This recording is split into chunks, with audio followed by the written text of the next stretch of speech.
Every time my husband and the scheming woman closed the door, he would give me $10,000 and order me to stand outside and listen to the sounds from inside. Then he'd ask me to put on a red dress and patiently wait for him to open the door. But afterwards, he would just throw 2 stacks of cash into my arms and tell me to clean up the mess in the room. Facing the humiliation and torment from my husband and my so-called best friend, I chose to endure it because 5 years ago, I had stumbled upon my mother-in-law's secret. She begged me on her knees, fearing I would reveal it. I promised her I wouldn't tell anyone. But a few days later, my mother-in-law suddenly appeared in my path and lost her life on the spot. This tragedy completely shattered my relationship with my husband. He was filled with anger towards me and personally sent me to prison. Life in prison was long and silent. 5 years later, I was diagnosed with cancer and had my sentence shortened. When I walked out of prison, I didn't go to my husband to tell him the truth, because if this secret were to be exposed, my husband and his company would suffer a devastating blow, and the mastermind behind it all was my scheming best friend. She drugged my fiancé's drink on our engagement day, making my mother-in-law embarrass herself.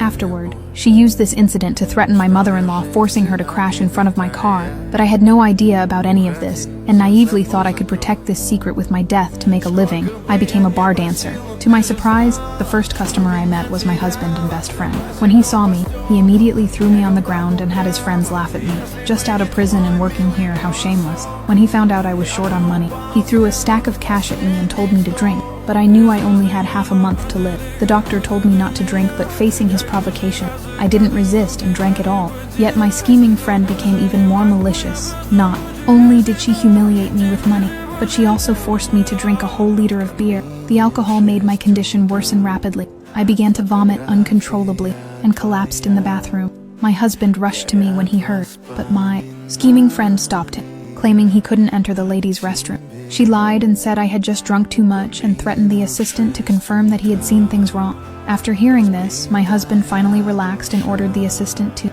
take me home. The next day when I woke up, I saw the familiar surrounding. My emotions were complicated. Just as I was about to leave, my husband misunderstood me, thinking I was about to fall again. In a fit of rage, he demanded that I keep watch every night and listen to him with other women.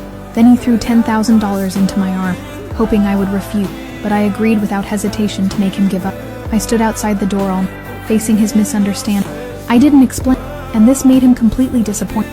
So he turned around and held a grand engagement party with my best friend. However, even though the scheming woman had gotten, she still wouldn't stop, while the man went to entertain the guests. She found and unceremoniously threw the engagement ring into the wall in front of her. She loudly questioned why I had thrown away the ring he gave. When my husband rushed up, he glared at me and stepped toward, but did notice how close I was to the